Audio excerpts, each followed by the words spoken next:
Hello and welcome. Wow. 3, 2. Hello, everyone, and welcome out to episode 341 of The Good, the Bad, and the Geeky. Before we get into our subject today, just FYI to check out one of the many groups. Actually, all of these things are groups, individuals, and people that help keep our show going in some form or another.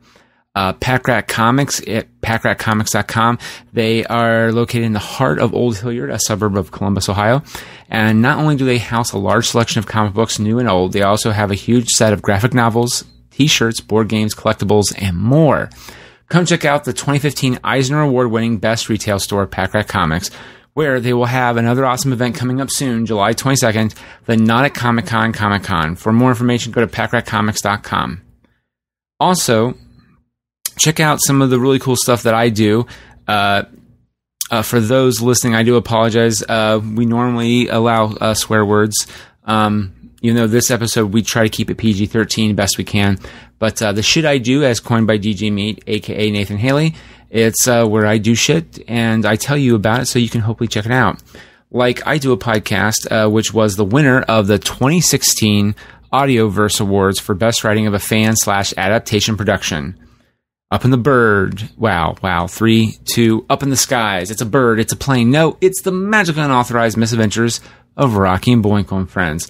Check out all of season 1 at gbgpresentspod.com and or subscribe and get ready for season 2. For more information on some of the other stuff I do, go to d4kstudios.net. We are also part of the It's All Been Done Presents Network, or IABDP, science fiction created whole worlds of us to dive into. Go deep into Star Trek with a panel of hosts starting from the very beginning. Learn from each episode and the Trekkie history, all while having fun with a brand new podcast called It's All Been Trekked Before.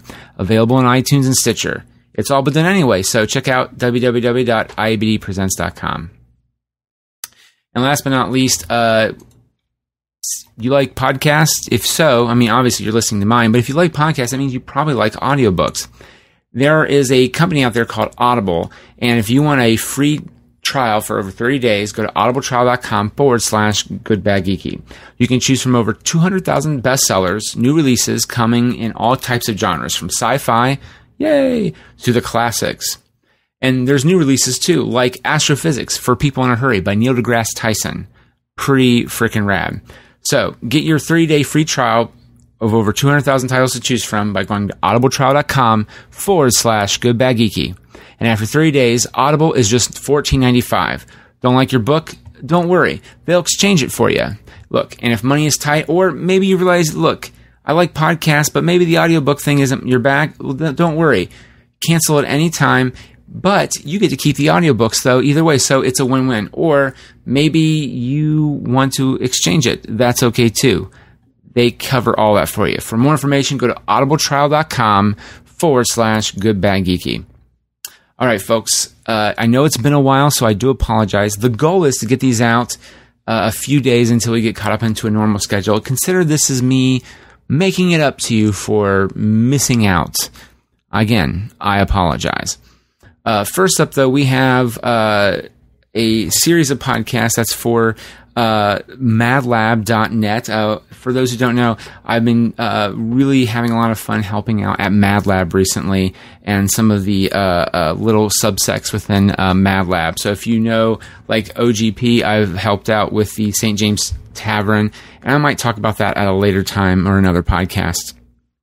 But we're doing the Young Writers Short Play Festival for 2017, and we have a series of guests coming up in the next few episodes. Just FYI, for more information on tickets, go to madlab.net. You can get tickets for $18 unless you're a student or senior. You can get them for $15. And if you're a member, $13. Folks, I'm a member. I'm going to get mine for $13. It's pretty rad. For more information on the dates, and just in case I get this wrong, July 14th, 21st, and 28th at 8 p.m. is the Friday show. July 16th, they have a Sunday Matinee at 3 p.m. And then Saturdays, which is a second set of brand new shows, July 15th, 22nd, and 29th at 8 p.m. with the second set matinee at July 23rd at 3 p.m. And on this episode in particular, we have Alyssa Shulman and Maddie Conley, who wrote Because I Could Not Stop for Death and Hideaway Bay. And I just also want to throw out there that these, every single one of these students, or in some cases they're seniors who graduated, former students, have been absolutely amazing. I feel like I remember being asked by adults, what do you want to do when you grow up, kind of thing. And I remember when it was happening, I was like, I don't know necessarily, so don't ask me.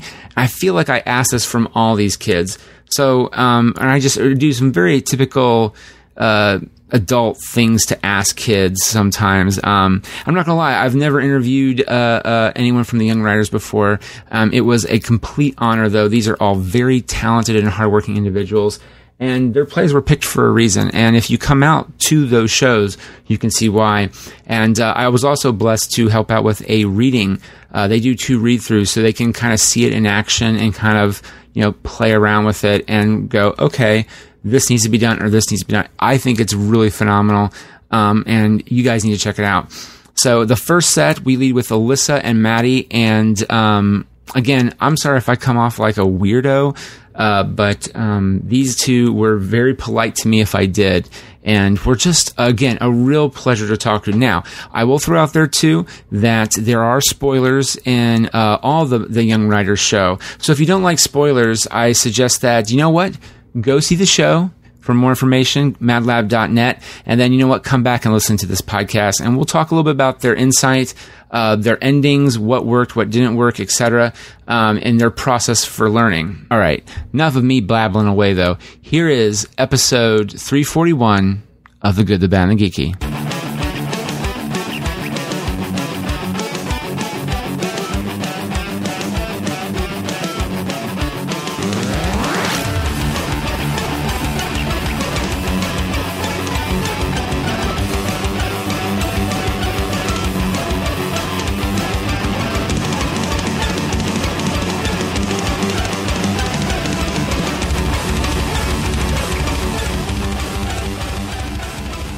Roundabout, then go left from the roundabout, and I live for that turn. That turn is amazing, and I love it. I mean, roundabouts for me are, I don't know. It depends, because I do see the value in them, but this is maybe because I'm old school here and way older than you guys. I don't know. There's sometimes you're just like, give me a good old fashioned light. No, sometimes. I mean, the one on Riverside Drive, the new one on Riverside Drive, that one is chaotic. No one knows how to use it. That's true. And during the Memorial Tournament, all sorts of idiots in the roundabouts. We had a guy go backwards through them 2 years ago. Yeah. The guy went backwards through the roundabout. What? That's horrifying. And, oh, God. And when we had the President's Cup, it was even worse. No, because the way I go to the movie theater that way, cut through Old Dublin and then straight up in the AMC is like right there. And that AMC is super nice. Yeah, it's by like the way. the best. I like that AMC. The only place I see movies. I live 10 minutes away from it. Are you serious? Oh my god. I live I'm equidistant between the Columbus Zoo and the AMC. Nice. Yeah, because I originally lived off of Hard Road, which is off. Oh, nice. Yeah. So that's like literally back roads. If you can figure out the back roads, you pass Anderson's, and then you're like right there to AMC. Beautiful. And then of course they closed Anderson's, but we're bummed for adult reasons, as in they had a wonderful wine selection. And they had weird, not weird wines, but almost like indie wines or other alcohol. Yeah. I don't know what you're talking about. Only wine I've ever had is at Passover, Manischewitz. My dad's family is Jewish. We celebrate both sets of holidays. It's great and confusing, but also mostly great. My mom made me try a sip of her Manischewitz. That stuff is gross. Oh, man. Okay, now this is hard. I just find that to be so cool. There's times I wish I could sell. Well, kind of. I watch the Goldbergs and I go, "Is that really what Hanukkah's like? You get socks and boring shit." Most of the time, when we were really young, we got a book each day of Hanukkah, which was really cool. I was hyped. Yeah, that's cool. My siblings awesome. Not so much. I loved it. These days, we typically get one big thing for all 8 days. Okay. That kind of makes sense. Yeah. I can respect that. We have Christmas too. Yeah. Oh yeah. So did you get big stuff for Christmas still? Yeah. We get the small. We get one big gift for Christmas for Hanukkah. We get everything else for Christmas. Okay, because then when they overlap, we have Christmas and it's great. When they overlap, that's awesome. Oh my god. Okay, so we got midnight mass. Yeah. I've been to 2 church services in my life. So growing up, like our midnight mass in West Jeff was a 7 p.m. show. Oh really? Yeah, cantata. Oh my God. And then I think the last 5 years or so, that's when they started doing like the midnight mass, or 11 p.m. aka midnight mass, because then right when you get out, it ends right at 12. And then a few Christmases ago, it actually started to snow, which was really rad. Yeah. Oh my God. Yeah. I was asleep at 12 a.m. on Christmas. Well, that's because you're amazing. Yeah. We can't. Be jealous. We have to. Jealous. I get Christmas in Eastover. Yeah. But I will say this though, to back about my socks comment. When you do get older, you do go, why didn't I get a pair of socks? I kind of need socks now. Maybe not even the dress kind, because my grandma actually does this thing where she used to give us a box full of socks, but then she would hide money in them. Oh, that's... by the way, we are recording. Oh, okay. See what I did there? I caught you. Okay. But I played along. Well, thank you. I didn't appreciate catch it. I was just like, midnight mass. Well, I saw you turn on the mic, and I was like... Okay, also, he's recording now. Well, I try to... I don't know. I don't want everyone to be like, oh, no. It's on. It's on. Now you can do that. Oh, no. So, all of a sudden, the demeanor changes. All right, so could you please state your name, what school you... and what play you did for young writers? I can go first. I was going to say, do you want to go first? Hi, my name's Alyssa Shulman. I go to Dublin Kaufman High School, and I wrote Because I Could Not Stop for Death. Hi, I'm Maddie Conley. I go to Jonathan Otter High School, and I wrote Hideaway Bay. Okay, so now a little from you guys probably know this. I was at the second reading, so I was not at the second reading. You were not at the second reading. That's okay, I think I was. I was not the first though. Yeah, so in first. Ships passing the name.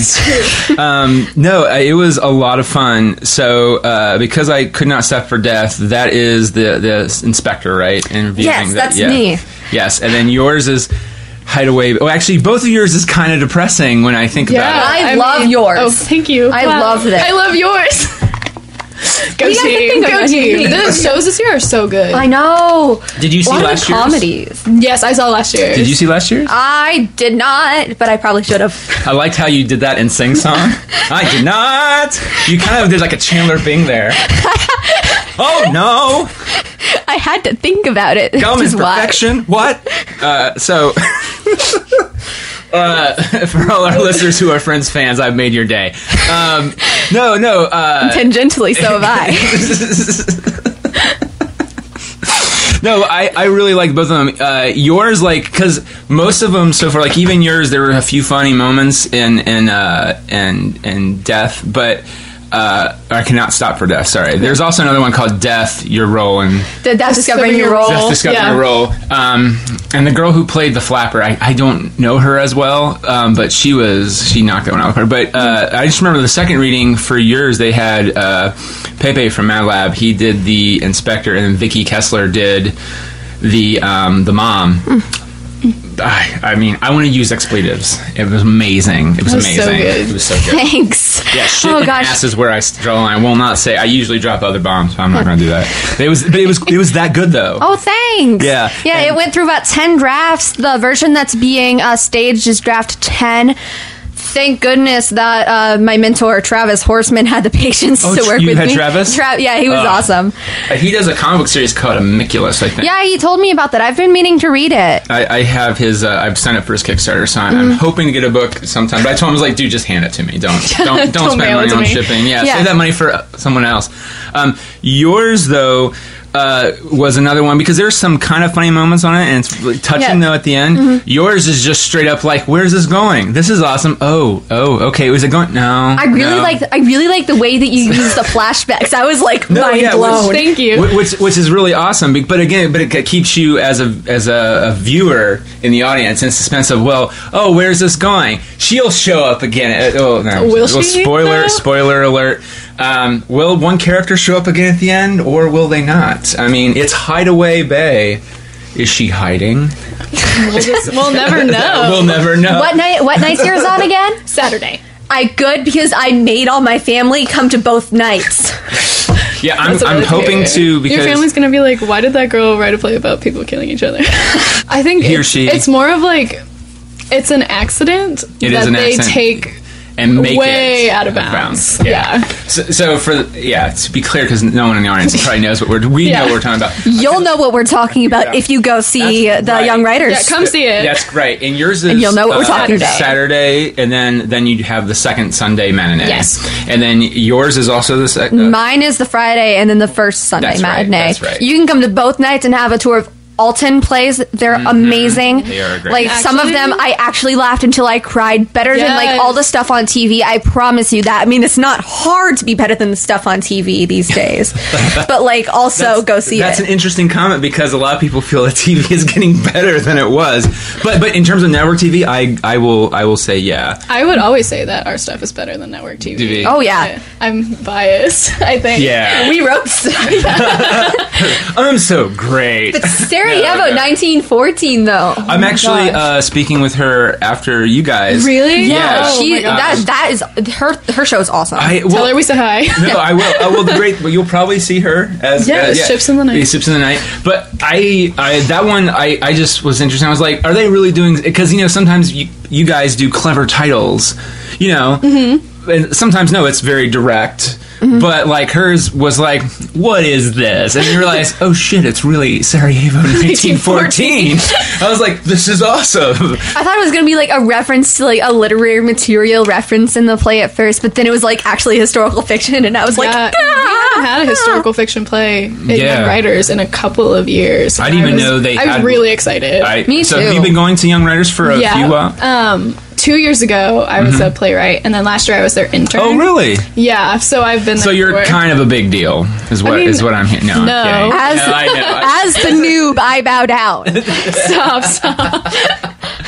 But yeah, we haven't had a historical piece. Like a strictly historical piece, the 2 years I've been there, and I'm really excited. So so good. So do you want to keep going into theater then? I like writing. Or even writing then? Yeah, I want to major in English. Oh, man. Cool. Yeah. See, you guys are catching me on a good moment. My words have not failed me yet.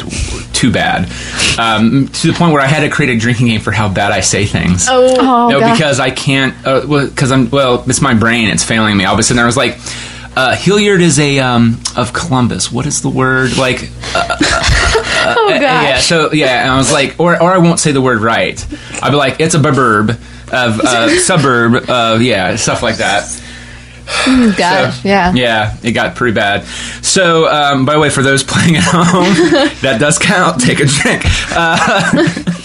No, but I'm fascinated by that. So you want to be a writer, English major. What about you? What do you want to do? Oh gosh, there are two plans right now. Both of them are very similar, but the details are what counts. Well said. Currently, plan A is double major biochemistry and molecular genetics with a minor in Spanish. Only one minor for that track because double major. And then the second option, if I don't like organic chemistry, which I'll get a taste of next year in high school, is neuroscience with a minor in Spanish and probably linguistics if there's no double major. So what I'm hearing is you'll be able to see why people do the things they do. And do science, which is amazing. I love doing science. Stand back, everybody. She's going to do science. No, get ready for the science. Get ready for the science. There's a shirt I have, which is it's a little stick figure holding like a little beaker, going, "Stand back! I'm going to do science." Yeah, do you have that? That's you. I have a friend actually who legit has done lab research. Oh, and really? Yeah, she with the Collins Miller project at Ohio State developed an algae biodiesel. That is in high school. Wow. And I just want to put words on a page. Well, so that leads to the question: putting words on a page is better than what most people do. That is true. I mean, there was one friend I had. He was a good artist, but he would get he would crucify himself on. and I mean, he's really, really good. Like, he could have worked at Disney, and I think that was his track, but I think his perfectionism took over. Yeah. And then it got to the point where he wouldn't put things down on paper. Oh, goodness. Or he would sketch, but he would never go further. Like, I remember one time I was like, hey, man, we should collaborate, or can you just one drawing? And it took him like 2 years to do it, because he's like, I would do it, and I didn't like what I did, so I had to go back and do it again, and that's why I just don't do commission pieces anymore. And I was like, okay. All right. Yeah, which is sad, because, I mean, the guy, is so talented, but there are other people who even go that far. They just won't, like, they have all these great ideas, and then they just sadly don't do anything with them, so... A real counter of success for me is whether you get started at all, because inertia in creative processes and in intellectual processes is real. Yeah, no, it is. I'm having... so I help out at It's All Been Done Radio Hour, which is at MadLab, and I am a story consultant with Jimmy. Every once in a while I'll write one, and there is one that he wants me to... And I actually have the pilot for it, but I'm not happy with it. And it's one of those ones where I'm so particular about it. Like, I am having a bit of an inertia. I keep having ideas for them, and I write them down, and I even draw what the characters look like, because in my way, it kind of looks like a George of the Jungle-ish, like that kind of level of bad puns, very stupid. Yeah, that type of thing. Yeah, so like, I keep doing stuff with it, but at the same time, there's also inertia built in on actually trying to write it, and so I keep getting, I have to work on another It's All Been Done script for these other things, or I gotta do another Rack and Boink or MadLab or whatever. Yeah. It creating. So I do have inertia, so I understand, and that it's true. It's the worst. It's the worst. So, but it kind of begs the question. She has to me a clear path to why she does young writers. Like, I want to be, I want to write. You're just like science, linguistics, boom. So what made you do this? It was a whim, really. A friend of mine knew about the program, and then she told me, and I was like, might as well write a play or something. Just woke up one day, there I am, at my computer. I just fell into the computer and typed out a play. Basically, I just sort of did it. It's so good, though. No, that's 10 drafts later. I mean, 10 drafts. Who is your rep, by the way? Jason Beeler. Love him. Hi, Jason. But no, I'm just fascinated by that. So Jason, and then you had Travis. Yep. How did that work for you guys? Because I had to do pretty extensive editing because fell into the keyboard, whatever. So it's like everything's gonna happen. And all of a sudden, there's a play involved. So we went to the orientation meeting. We right at the orientation meeting, we set up to meet at the Dublin Library and start editing. So we would meet up at like 10 o'clock or so, and then we would talk and edit and brainstorm for an hour, and then I would go across the street to the Starbucks and just brain pour and just edit and write and edit for 3 hours or so, and then I would send it to Travis, then he would get it, and then he'd mark it up, and then we'd go back the next week and brainstorm again. Our entire first meeting was world building, because it's science fiction, right? No, that's true. That's a great for yours especially. That's a great. Yeah, I basically have an entire world that I have made up that is not in the play.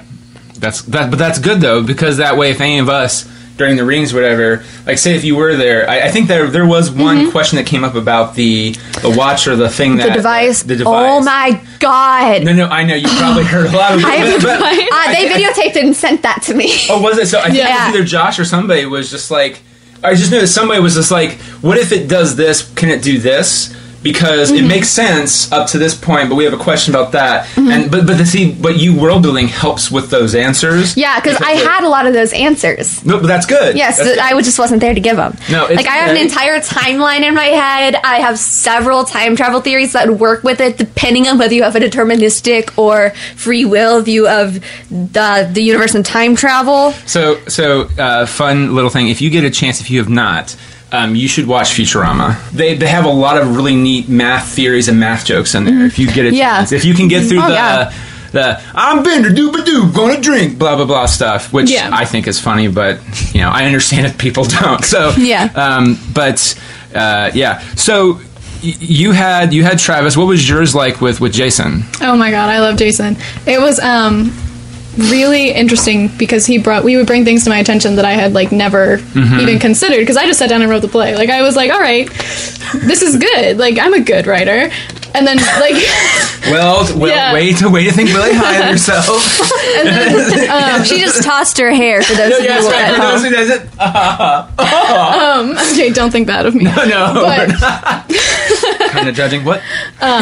Jason would tell me things that I would be like, oh my god, like he'd be like, why? In the original drafts, they were all cousins instead of friends, and he would be like, why is that true? Why did you do that? And I'd be like, I don't know, Jason. And he'd be like, think about it. And then I'd come to him like a week later and I'd be like, Jason, you were right. Like, you're so much older and smarter than me and you just knew. So was that the biggest change for yours, was the cousins? Yeah, and there was also a really bad like original ending that we're not going to talk about, but same here. I am intrigued, so I will ask once we're done recording, because I do actually want to know what was the biggest change in yours? Oh gosh, for those of you who are going to see it, there's a character that is the superior officer basically commanding the Inquisitor. And originally he was going to be on stage. Oh. Travis suggested that change because it sort of took away from the relationship of the characters on stage. No, that's good. Okay, yeah. For those of you who have or will see it, that will make sense if you see it. Yeah, your scene is kind of like a game of cat and mouse between these two people. Oh, we kind of already spoiled there is time travel involved, but it says that basically in the first several minutes. That's true, but for those at home that are, because this will actually probably go out before the thing goes out, so that's come see them. Captain America. Yes. You like Captain America. Why do you like Captain America? I mean, I have to ask, because okay. I mean, I like Chris Evans as Captain America, but he's not my go-to superhero. So really? Why? Yeah. Why don't I like Captain America? No. Why do you? No, why don't I though? I don't know. I just really love the whole storyline, and he was stuck in the ice for so long, and like I don't know, psychologically that like changes person. I mean, obviously, not read the new comic books. He is. I know. I'm staying as far away from them as I possibly can. Even I've heard about that. He's Hail Hydra, which is. It's just like why? But here's the thing. Okay, so I'm a big Spider-Man fan. Okay, yeah. Yeah. So I don't know if you guys heard this. Spider-Man dies, and Dr. Octopus goes into his into his body, and he becomes the superior Spider-Man. But the whole time you're going like, Peter's still in there. He's gonna come back. They're just waiting for the new movie to come back, which is what they did. You know he's gonna come back. Yeah. It's like, Captain America is gonna be coming back. And actually, the last issue, Steve Rogers appeared up, going, "What's going on?" And the evil Captain America's over there, and you're like, okay. All right, Steve. All right. Yeah. So, and if you do get a chance to read any of the books, the Winter Soldier run is actually amazing, and the one by I don't think Marvel understands how much money they could extort from me. Oh, really? Bucky Barnes. That is amazing. And I really, you also see, if you read the books and then watch the movie again, and you go, Robert Redford, is he going to take his mask off and be the Red Skull? And you're like, oh, he's not. He's just an evil Hydra guy. Okay. Yeah, you're just kind of you become a little bit more disappointed, but yeah, and you like Harry Potter. Don't even get me started, man. Well, I will say we only have a minute or two left, but why not get you started on Harry Potter? Because I will probably go. I was, yeah. Okay, so it was the first real book series and the first real challenge that I ever got into as a reader. As a younger kid, I was always the one who read the books. I was that kid who came into kindergarten and I would read out loud to all my classmates so that they didn't have to read themselves. And you would also have to hear the kid we all know will, or there's probably a few of them that go, actually, here, I'll give an example. This is from the bind I copied from the website, so I'm a little ahead. But like Alyssa Shulman, because I could not stop for death, a futuristic police inspector. That's how kids read, for the most part. So you're probably like ran Alyssa Shulman, because I could not stop for death. I would read out loud. I would read out loud Magic Treehouse books to them, and so I just sort of God, good old Magic Treehouse. Gotta love Jack and Annie. Oh my God, my heroes. Is that like the new Magic School Bus? Yeah, Magic Treehouse. I love Magic Treehouse. I feel it was about these kids named Jack and Annie, and they found this tree house in magic in the woods, and with a big M on the ground, and if they read the book inside it, they'd be transported like to whatever they read about. Yeah. How do they get back? They have to solve a mystery, or they have to they would solve a mystery, or save go on an somebody, adventure. or but then they would get this. I forget, it was a book from their home, or yeah, and artifact. they had to get back to the treehouse. My favorite one was when they met Shakespeare. That was a good one. I did the Titanic one. I am a Titanic apologist. So you're a Titanic apologist? What are you doing? I like the I didn't think it should have sank, but well, okay. To be fair, I don't think anyone thought it should have sank. I'm glad that was your stance that you came in with. Fun fact: the Titanic was made by the same company that made the Lusitania. I don't know. I ingest Titanic media. No, okay. I tend to do this with a lot of just random stuff. I will get interested in it, and I go right to Wikipedia, and I just read the entire page, deep dive, and then you get stuck. And then suddenly you're somewhere else, and then you're somewhere else. Yeah, it's kind of like the YouTube joke, which is you click on one YouTube video on the right, and then you're just cycling. Loop. Yeah, you're watching a vlog, and then 5 minutes later, you're watching more like an hour later, you're watching the Zay Frank video called "True Facts About Marsupials." That's true. I am a slave to Wikipedia. Wikipedia is awesome. I'm a slave. I'm kind of a slave to both, like YouTube and Wikipedia, because, matter of fact, what was it last night? I was looking into both at the same time, you scrubs. Boom. That's why you have multiple monitors. YouTube on one side. Let's see. I can't do that. My wife gets really mad at me. I can't read and listen. If I could do it, I would put both up at the same time and just... You do the research you do your own research at the same time as the guys talking about the things doing research, because we're scientists and we question the people who are questioning the thing. Do you have the book? Because I want it, and I haven't read it yet. Have you read Neil deGrasse Tyson's Astrophysics for People in a Hurry? I haven't read it, but I haven't read that one. I'm currently reading one by I forgot. I'm totally blanking on his name. Michio. His last name starts with a K. About the neuroscience. Ooh. Okay. See, I don't know who that is. I don't either, but it sounds really cool. No, it sounds cool. But again, because neuroscience is about how the brain works. Yeah, that's much on the brain. Yeah. You're right. So, and the brain, of course, I hope a lot of people know that no one fully understands how the brain works. So I don't know what it's doing up there, but I hope it's okay. Yeah. I seem to be functioning all right. Alyssa's just falling into computers and popping out plays. So she's fine. So she's totally fine. And you accidentally raised a novel. That was my favorite jokes. Is Freakazoid is the cat goes across the keyboard and just types up a random gobbledygook, and it's the code that turns him into Freakazoid, so he doesn't know how to necessarily replicate it. And it's also Linux, so that was haha Linux. So both of you girls were just like, oh, what just happened? But yeah, so I have to ask, what house are you in? Slytherin. Are you? Me too. What? Hey, Slytherin. Slytherin representation. Gryffindor people. Gryffindor. Okay. What's up with that? What's up with Slytherin? That means things. The cool people. The cool people. Okay, the cool people who tried to help a fascist take over. Okay. Now, the entire Slytherin house is not Lord Voldemort. You can't make generalizations. No, I know that. So Slughorn was a Slytherin too. And Peter Pettigrew was a Gryffindor. Look where he turned out. Exactly. No, that's true. But he's a rat? He's a total rat. Okay, and also, guys, you guys are forgetting, in my opinion, the greatest Slytherin of all time, Severus Snape.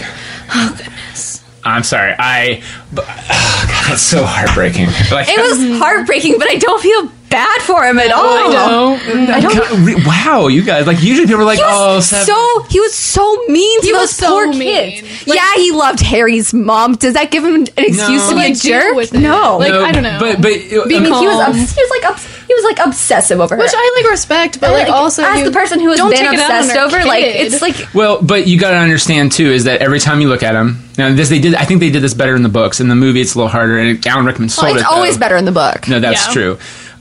Is that every time you look at him, you see the shell of the guy who tormented you, horribly tormented you, even as an adult, from what I've heard in the books. That's true. So, and then if you look at his eyes, though, you see Lily.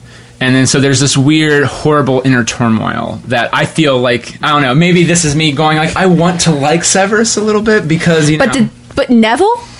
Neville looked nothing like James Potter. He just wasn't good at potions. Neville was just mean. Or he was mean to Neville. He was just mean to Neville. But Neville doesn't deserve that. Neville didn't deserve that. Neville deserved better. Oh shit! Before we end this, I'll tell you guys maybe after. There's a great shirt. It's by the guy who does Sam and Fuzzy, the webcomic, SamandFuzzy.com, and it's something about Neville, and I can't remember. It's it's one of those yes, great. I can't think of it for the life of me. So this is horrible. The one thing I didn't write down are the dates. Young Writers 2017. The 14th through the 29th. 29th. Yeah. And it's 8 p.m. Fridays and Saturdays. And then the matinees are Sundays at 3. And actually the first Sunday Matinee is my birthday, so... if you're there, say happy birthday to Maddie. All right, well, thank you guys Be so much. there. Thank you. Yeah, no, this was a lot of fun. And are you a senior? No, I'm going to be a senior. You're going to be a senior, and you are a senior. You are going to senior. I will be a senior. You guys, hopefully, you guys will do Young Writers again next year. Yes, that's the plan. That's the plan. I'm going to have Alyssa fall on my computer. Just see what happens. Bring it over, and I'll do a swan dive. All right. Well, thank you guys so much. You guys have a good one. Yeah, you too. You too. Get out of here without cheese! You're a creep! Go away! We're having a good time until you showed up, cheapers! Go have some coffee with cream or something! Because I'll tell you something! This is a happy place!